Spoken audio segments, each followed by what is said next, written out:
soluciona, vos sos el experto. Vamos, yo no soy experto en nada. Bienvenidas, muchas gracias por estar nuevamente con nuestra plataforma La Mesa Redonda. Gracias por estar en nuestra sintonía.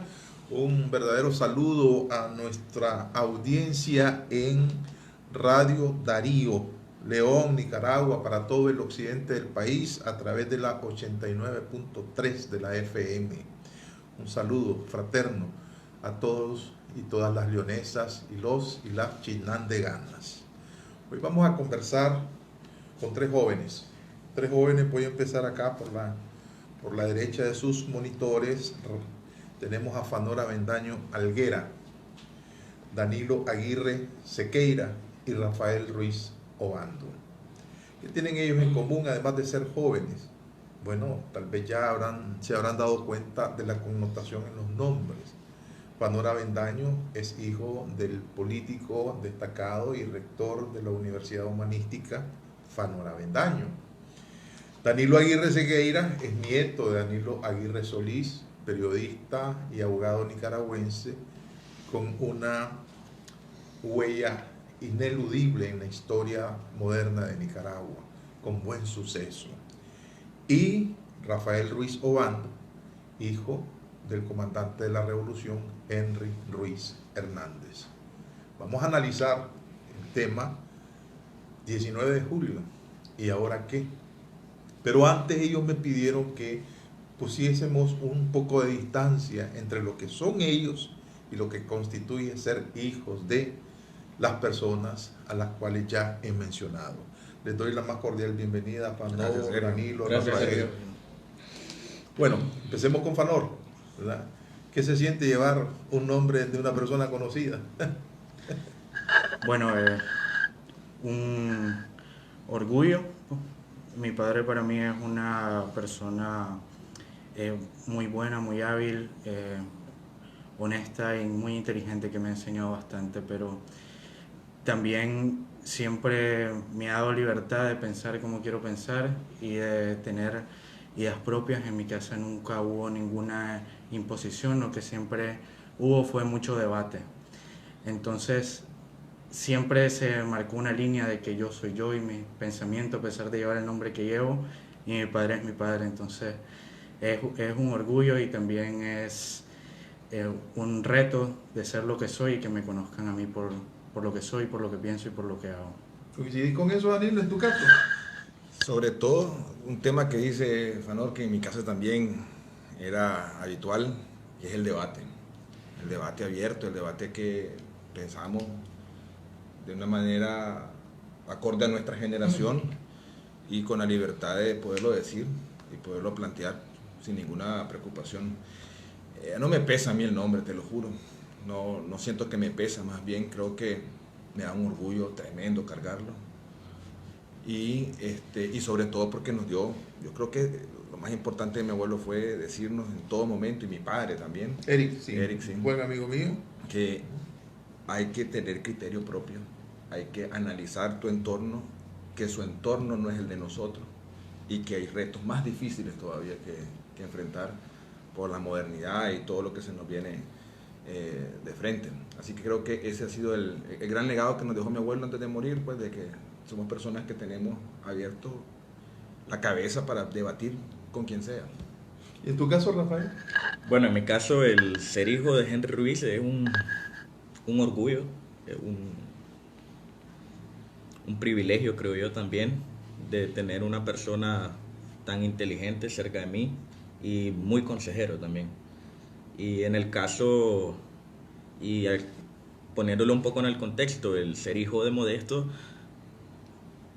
es una responsabilidad también. Es una responsabilidad de luchar por siempre estar en contra de la injusticia. Yo creo que mi papá ha sido una persona que siempre me ha inculcado estar ahí de frente en contra de la injusticia, oponerse cuando las cosas están mal y sobre todo la honestidad ante todo, ¿verdad? Entonces, el debate, coincido con mis compañeros que el debate siempre ha estado presente, nunca me ha enfrascado en un pensamiento, en algo. Es más, me encanta debatir con él. Enfrentarte. Cada vez que nos vemos debatimos en algo. Y sobre todo un orgullo. Ninguno de ustedes tiene 40 años, ninguno de ustedes participó en la Revolución Popular Sandinista de 1979. ¿Cuáles son las primeras impresiones y cómo evalúan ustedes ese hecho histórico, Fanor? Bueno, lo primero que yo pienso con lo que fue la Revolución Popular Sandinista es que fue un hito de todo un pueblo, de toda una ciudadanía que se unió para derrocar a una dinastía, a una dictadura dinástica familiar, en el que hubieron varias formas de lucha que a veces no se toman en cuenta. Siento que se ha enfrascado por el mismo misticismo y por lo mismo de que nunca, lamentablemente, hemos tenido una verdad construida entre todos, sino que el sesgo histórico de nuestro país es que siempre el vencedor impone su lado de la historia y no vemos todos los matices, no vemos todas las fallas, todos los defectos. Entonces la mística revolucionaria que le llamaron llamó al Frente Sandinista como vanguardia, y como que la revolución fue solo del Frente Sandinista, cuando hubieron diferentes movimientos sociales que se articularon, hubieron una huelga general antes del derrocamiento de Somoza. Entonces cuando yo pienso en el 79, pienso en la lucha de todo un pueblo y de muchos sectores que no han sido reconocidos en esa lucha y que tenemos que empezar a reconocerlo. ¿Y en tu caso, Danilo? Mira, la verdad, y estábamos platicando al inicio de la entrevista, Sergio, yo podría decir y atreverme a decir que en casi 200 años de independencia, esa fecha definitivamente es una fecha histórica que marcó al país y que marcó a toda una generación que hoy en día sigue en pie, pues sigue viva, pues los que han sobrevivido a ese acontecimiento. Sin embargo, lo que resalta en mi generación es preguntarnos si hubo revolución o no hubo revolución, al margen de la fecha, al margen del hecho histórico de que se separa del poder. ¿Hubo o no hubo revolución? Yo en lo personal te puedo decir que no. Porque no hubo un cambio. No hubo un cambio, incluso podría decir que hubo un retroceso en nuestros derechos y cómo se vino construyendo también. En primer lugar, pienso que una vez que se derrotó, leyendo los libros de historia, pues, a la dictadura, se tomó 4 años ese escuadrón revolucionario acobijado en la bandera roja y negra para poder implementar ellos el sistema que querían ejecutar post-revolución. Es decir, les tomó 4 años destruir una junta de gobierno nacional donde estaban incorporados todos los sectores para poder definitivamente tomársela y secuestrarla como la han secuestrado. Entonces, eso quiere decir que no abandonaron la vieja cultura política que estaban derrocando en el 79. Es decir, estaban montándose estaban siendo ellos los nuevos conductores de un país sin dejar que la población realmente conduciera esa revolución. Y nos enfrascaron después en cosas espantosas, pues. Nos enfrascaron en una guerra que creo yo que fue innecesaria. Y hablar de la revolución creo que no lo vamos a poder abordar en 20 minutos ni en 30 minutos, porque nos llevaron a analizar cómo nos llevaron a una guerra después tan cruel, de más de 50.000 muertos, jóvenes, y siempre somos nosotros los jóvenes los que pagamos esos trastes, es de analizarse a profundidad. ¿Vos le has preguntado a tu papá si alguna vez coincide en que haya valido la pena esa etapa histórica? Sí. Es un debate que hemos tenido y llegamos a la conclusión que sí, valió la pena la revolución, la lucha por un derrocamiento de una dictadura que estaba en su momento, ¿verdad? Pero también hubieron muchos errores, fallas y abusos de poder en su momento. Para mí, la revolución fue un proyecto, una unión del pueblo, de distintos sectores, como mencionaba Fanor, para tumbar una dictadura, para derrocar una dictadura en su momento, por las armas, ¿verdad? Luego, mal manejo, abusos de poder, también no supieron, y yo creo que nunca creyeron o se dieron cuenta de lo que tenían en sus manos, o sea, la responsabilidad de un país. También eran muy jóvenes en su momento y lo llevó al fracaso de lo que hoy la revolución sandinista. ¿Y qué lecciones podemos sacar? Quiero dar un salto histórico, ¿verdad? Porque de una u otra forma ustedes sí son testigos presenciales de los acontecimientos de hace un año, ¿verdad? Que es abril, 18-19 de abril. ¿Qué analizan ustedes de este periodo histórico reciente? Es decir, ya vimos la primera parte, ¿verdad? Ahora vamos, ¿qué lectura hacen de los acontecimientos de abril del año 2018? Abril del 2018 representa un desgaste, una ruptura con el sistema que nos habían impuesto por 11 años.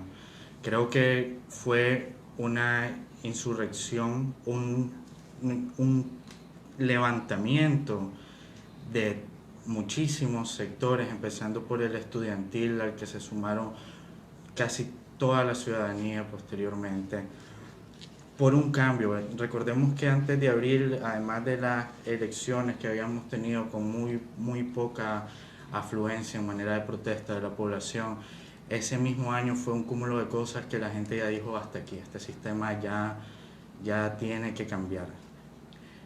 Teníamos lo del debate de las redes sociales en marzo, después en abril la quema indio maíz, un mal manejo por parte del gobierno, y después viene lo de las pensiones del INSS, y después viene la represión brutal que fue en todo esto, pues hasta este momento en que estamos. Yo creo que lo que representa abril es que la gente está cansada del sistema, está cansada de la vieja cultura política, apuesta a una nueva cultura política, algo que no sea de corrupción, que no sea de coima, que los partidos tradicionales, no solo el Frente Sandinista, sino que todos los partidos no eternicen a sus dirigentes, que la gente que tiene una historia de corrupción, de abusos, que tal vez en este periodo no estén evidentes, pero en la historia está guardada, pues desde el pacto del 98, quienes participaron en eso.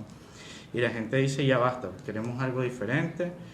Y lo más consecuente, me parece a mí, para lo que fue abril del 2018 es que los jóvenes sigamos en esa línea y no nos enfrasquemos en solo un cambio de cara, sino en cambios estructurales para este país, para modernizar el Estado y para cambiar la cultura política que llevamos en toda nuestra historia desde la independencia y desde antes. Danilo, ¿no considera que hubo una sublevación o un golpe de Estado, que es la tesis del gobierno? No. Yo creo que este 19 de abril del 2018, primero que todo, alcanza el nivel de lo que pudo haber sido o lo que fue 19 de julio del 79, pero con una lección enorme de una ciudadanía que entendió que la vía violenta no es la solución. Y eso yo lo aplaudo con mucho orgullo a estos muchachos e incluso a la ciudadanía que se sumó, porque se sumó todo un pueblo. No puede haber un golpe de Estado, Sergio, desde la ciudadanía oprimida, y menos sin un arma. O sea, es una locura tratar de vender eso al mundo, y ha sido un fracaso total en donde sea donde este gobierno expone esa tesis, se les cae. Porque aquí lo que hubo fue una juventud, un pueblo cansado, no solo por los temas ¿Qué dijo Fanor? que decía Fanor, que son los que nos llevaron a reventar en las últimas 2 semanas, previo a abril, sino que ya venía sistemáticamente orquestándose un Estado corporativista que nos bloqueaba cualquier expresión de los jóvenes de intentar inmiscuirse en los temas del Estado. No había oportunidad, no se nos cerraba todo. Aquí empezó una campaña previo a estos 11 años, una campaña sistemática no solamente en contra del campesinado, sino que también de asedio y asesinato. Aquí los asesinatos no empezaron el 18 de abril, empezaron mucho antes, muchísimo antes. Es decir, el Estado venía, o el partido de gobierno venía absorbiendo al Estado por completo, que venía poniendo tantas trancas a la juventud que terminó estallando en una sublevación popular el 18 de abril en las puertas de las universidades. Yo agradezco incluso a la juventud que nos diera esa oportunidad de decir que hay que cambiar la cultura política.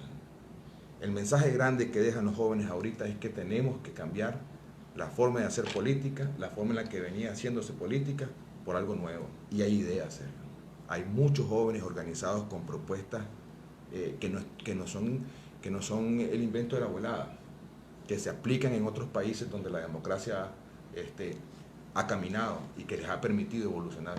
No es posible que en este país la cultura del heroísmo y el mártir siga siendo el estatus glorioso de un joven. Hay que apostar a las artes, hay que apostar a la música, hay que apostar al lado científico de los jóvenes, que se ve aplastado cada 3 décadas por una sublevación, porque tenemos la cultura del tirano versus el pueblo, la ciudadanía. Y así hemos venido caminando durante casi 100 años. Rafael, estos temas, ¿verdad? Vos sos un joven, ¿verdad? Tengo entendido que estás en tu último año universitario, de una carrera difícil además. ¿Te atrajo alguna vez la juventud sandinista con esos paradigmas? ¿Lo rechazaste? ¿Cómo fue eso? Bueno, en ningún momento me he sentido vinculado a la juventud sandinista ni al aparato del FSLN del 2006 en adelante. ¿Por qué no? Que es ¿Por qué no? Si eras joven, lo más natural es que te insertaras ahí. No, porque mi pensamiento no está vinculado a lo que significa el FSLN del 2006, de la farsa que Ortega quiere llamar la continuidad de la revolución. Mi pensamiento está en una nueva cultura política en la que debemos renovar nuestro Estado, reconstruir, y me atrevo a decir, a fundar un verdadero Estado nicaragüense. Pues no hemos tenido un Estado en todos estos años, si nos vamos a la historia. Entonces no me veo enfrascado me identifico en su totalidad con Abril, con ese deseo, ese nacionalismo que explota la olla de presión que se viene construyendo desde el 2007, que es cuando llega Ortega de nuevo al poder. Para mí Abril es la explosión de muchas cosas, sobre todo el deseo de libertad, el patriotismo, del nacionalismo también, y el de la defensa de la soberanía, porque Abril no deja fuera la lucha contra esta ley 840, no deja fuera, o sea, viene desde adentro. Los jóvenes desde el momento de que se levantaron los campesinos, con esta nueva generación, vino la explosión, o sea, ya venía esa semillita ahí, cuando Ortega le vende el canal a este chino. Entonces, Abril, yo creo que la violencia mostrada por segunda vez por Ortega en contra de los ancianos en su periodo es la gota que derrama el vaso. Esto venía llenándose, el vaso ya o sea, con distintas leyes, pues el tipo empieza a declararse jefe supremo de la Fuerza Armada, un ejemplo, que es uno de los peores errores dentro de un Estado democrático, y empieza a llenar el vaso, ¿verdad? Luego tenemos si nos vamos a la historia, las marchas contra la reelección y el fraude, en las que con 15 años yo sabía que estaban violando mis derechos. Luego, las distintas cosas que nos han llevado a Abril. En Abril nunca existió en Nicaragua un golpe de Estado. Existió una sublevación de personas con un deseo de libertad y democracia que se viene pidiendo muchos años atrás, y que fue la explosión en los jóvenes, en nosotros los jóvenes, ya tal vez un poco más maduros, y que no queremos seguir repitiendo el mismo patrón de Ortega y de las luchas bélicas en Nicaragua, ya que la volvimos cívica. O sea, un levantamiento. Hay un punto en coincidencia en las intervenciones de los tres, y es el afán de querer construir algo novedoso, refundación del Estado, modernidad del Estado, y hablaron de cultura, de una nueva cultura política. Amplíenme sobre esa cultura política, por favor, porque veo que es un punto coincidente en los tres. Sí. Cuando nos referimos a nueva cultura política es cambiar este sistema que nos han impuesto de unos representantes completamente alejados de la población y alejados de la juventud, un caudillo que te elige a los funcionarios públicos al dedazo, con lo que la población no se siente representada, siente que no puede participar a menos que tengas el favor de uno de esos. Una nueva cultura política es también un tipo horizontal de hacer política con varios liderazgos unidos de diferentes áreas. Bueno, no solo la política es todo lo que le preocupa a una sociedad y cómo mejorarla. Entonces, tener liderazgos y personas técnicas en salud, en educación, en economía, no pensar que un caudillo va a ser el Mesías que te va a dar la solución a tu problema.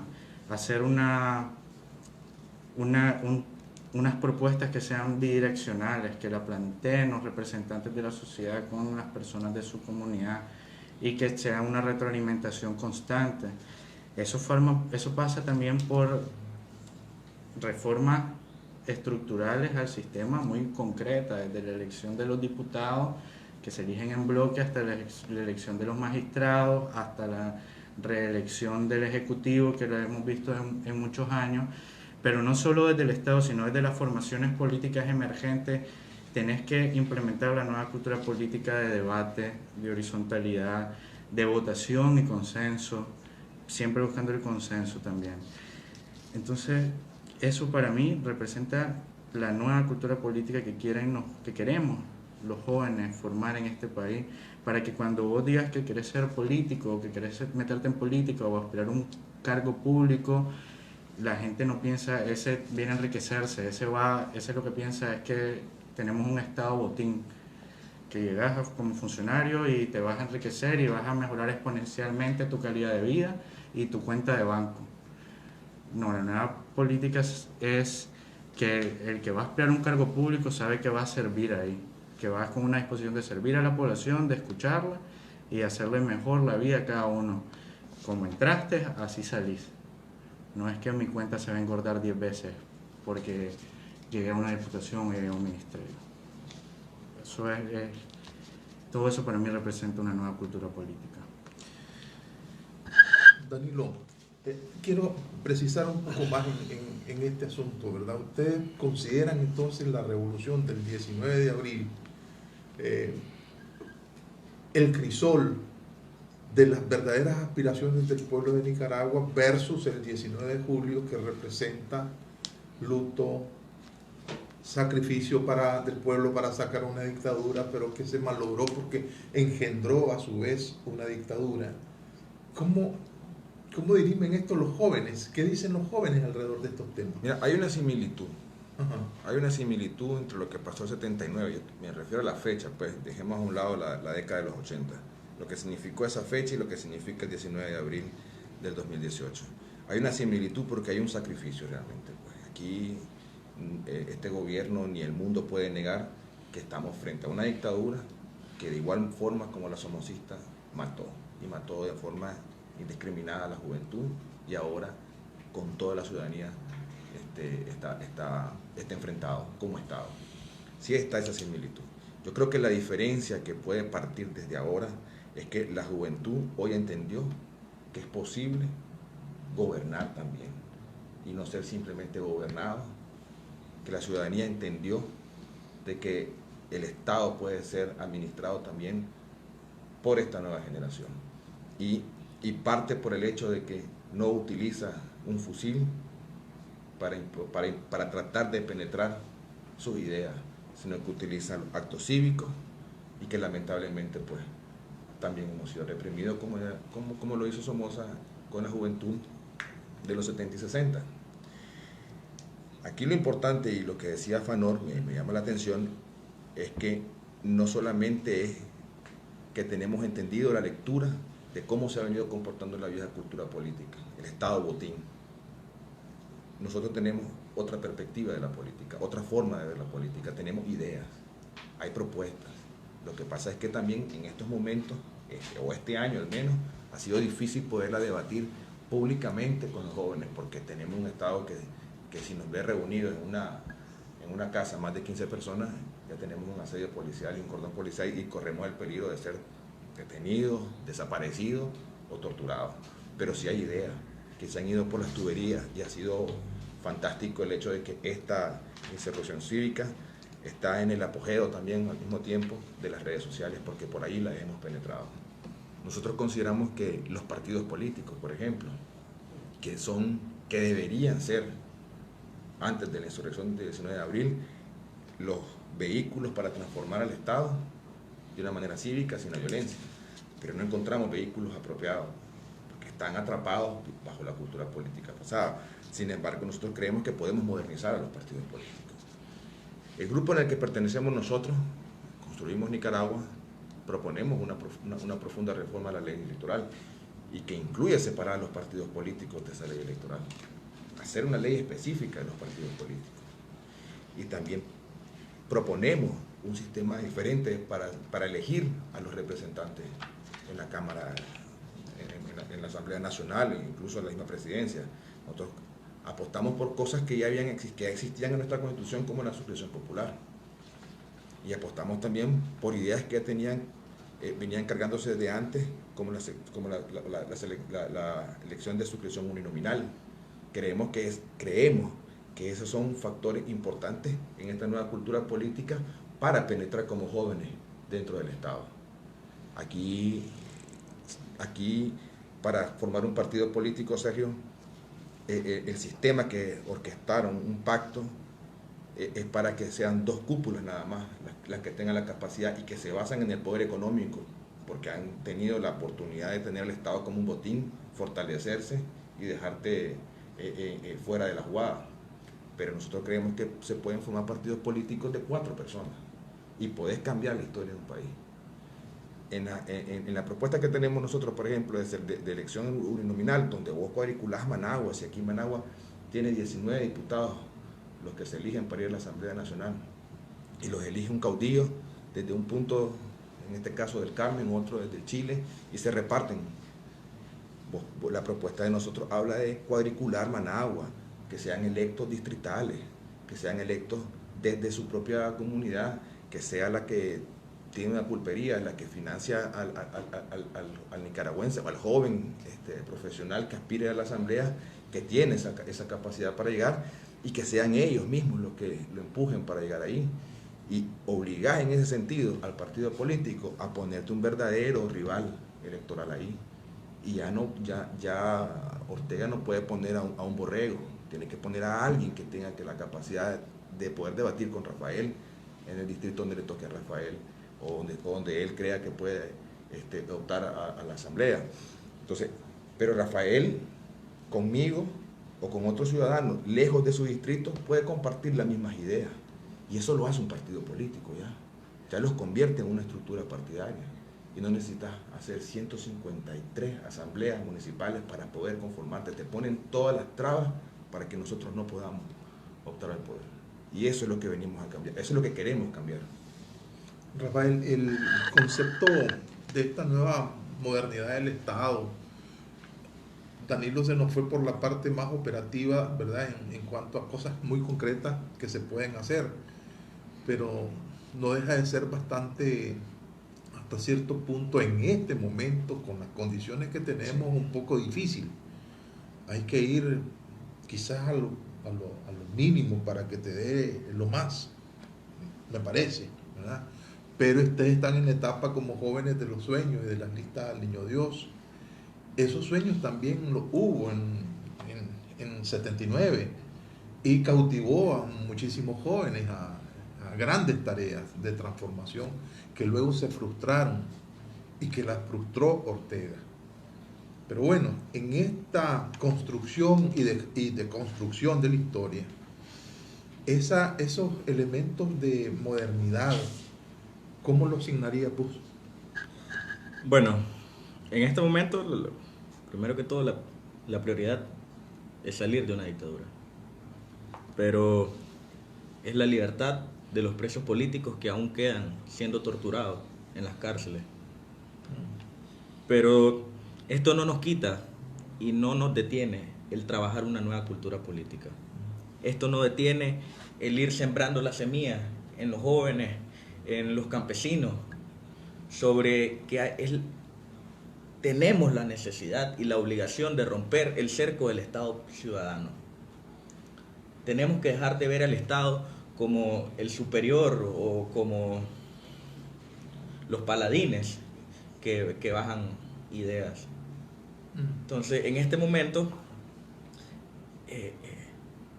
yo creo que es la oportunidad de empezar a sembrar esa semilla de conciencia en la gente, esa semilla de que tenemos que participar e incidir en nuestro estado para llegar a hacer los cambios necesarios para un verdadero progreso, para romper el status quo que nos viene atormentando durante todos estos años, pues.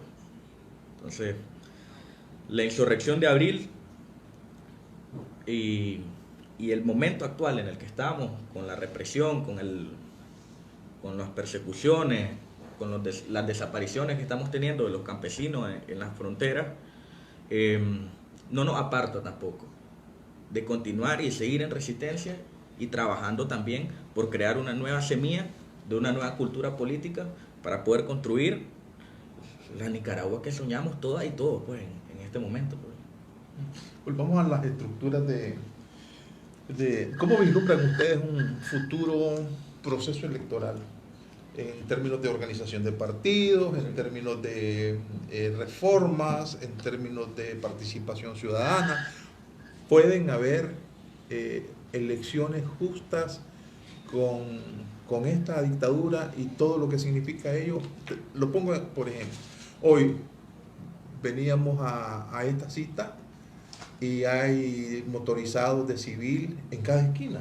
Aquí en la esquina. Está totalmente tomada Managua, ¿verdad? Y así están los departamentos, de tal manera que hay una constante forma de agraviar a la gente, muertos, asedios, capturas, recapturas, de tal manera que las condiciones son sumamente difíciles. Y ya Rafael pues esbozaba el asunto de como la orden del día, sacar a los presos políticos, ¿verdad? Las prioridades. ¿Cómo lo ven? Bueno, Sergio, a como está la situación, si las elecciones fueran mañana, ¿pueden haber elecciones justas en este contexto? No. Pero hay cosas que nosotros podemos controlar y hay cosas que no podemos controlar.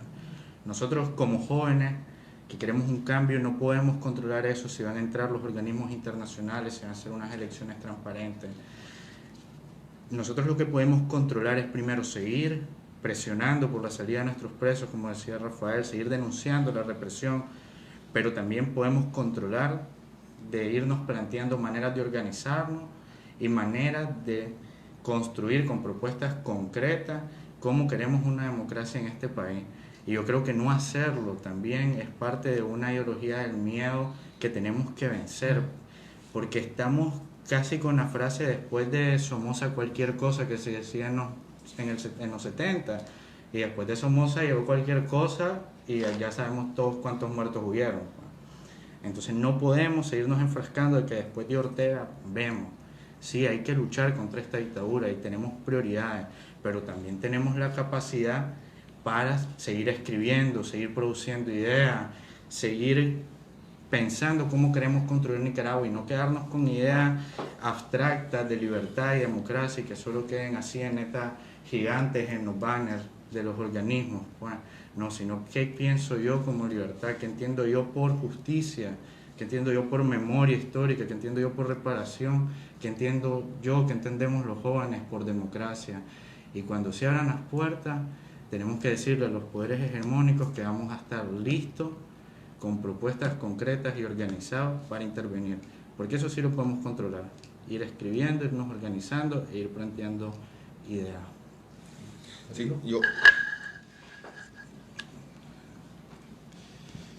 no son utópicas, Sergio, no son sueños y todo utópico, utopía, no, reformar el Estado es la misión que tenemos como jóvenes. No es un paradigma, claro, lo dije en estas condiciones. Estas condiciones deberían más bien de fortalecer las ideas de estos jóvenes, de ir trabajando, como dice Fanor, desde ya, lo que no nos pueden detener, eso no lo pueden hacer ellos.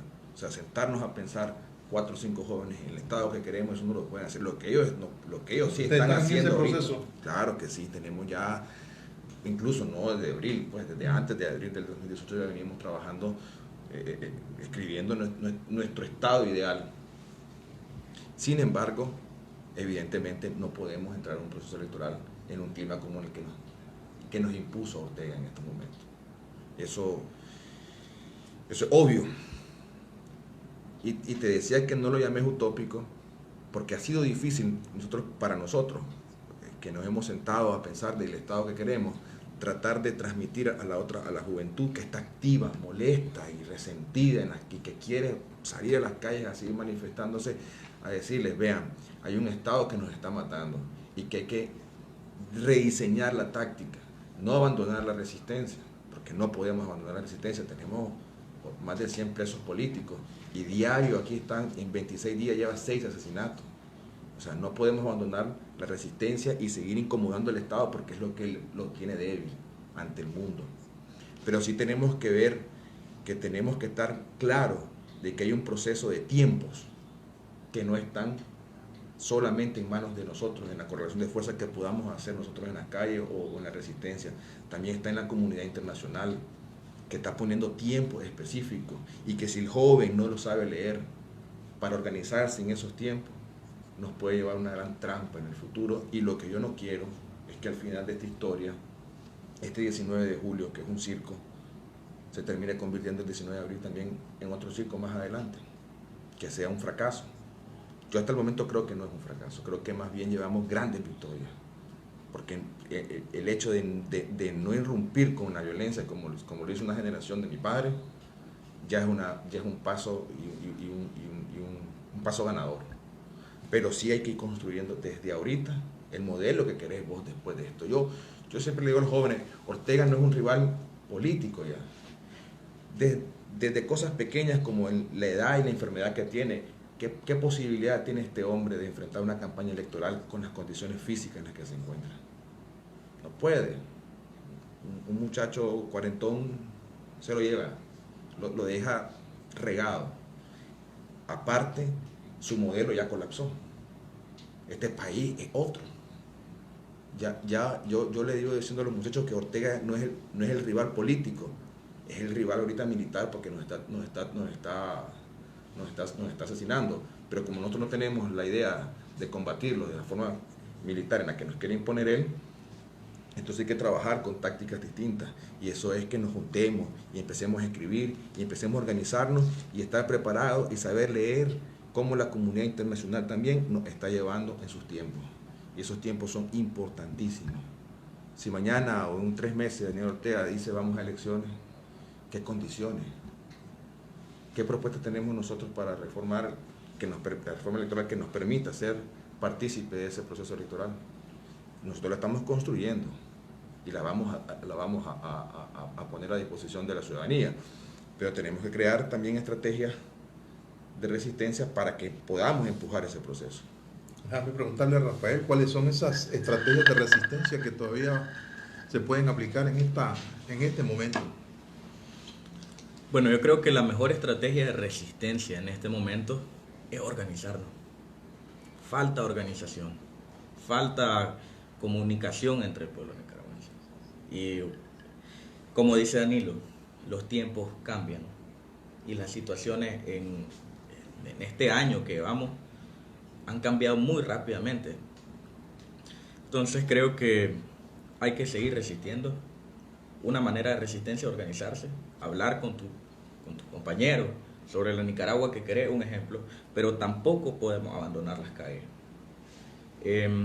Hay una consigna muy bonita que siempre la llevo presente, y es que la calle no se calla hasta que el dictador se vaya, y vamos a seguir en las calles de alguna u otra manera. Ortega en su afán por bloquear lo masivo no se da cuenta que, hombre, han llegado hasta la ridiculez de ir a explotar chimbombas, hombre, a la calle. O sea, esta insurrección cívica, que como dice Danilo, es una victoria total para la historia nicaragüense, también lo es todas las distintas acciones que se realizan como ciudadanía o como entidades organizadas es una victoria más. Cada misa que se hace, un ejemplo en la catedral, y cada piquetito que se realiza ahí es una victoria. ¿Cuánto dinero gastan estos tipos en movilizar todas las patrullas al punto donde... O sea, hay que ver un poco más allá las maneras de resistencia en las que debemos ejecutar. Acá la dictadura son 3 pilares fundamentales: economía, su fuerza internacional y sus bases. Que queramos o no, el Frente Sandinista y la dictadura de Ortega tienen una base mínima, pero la tienen. En lo económico están liquidados.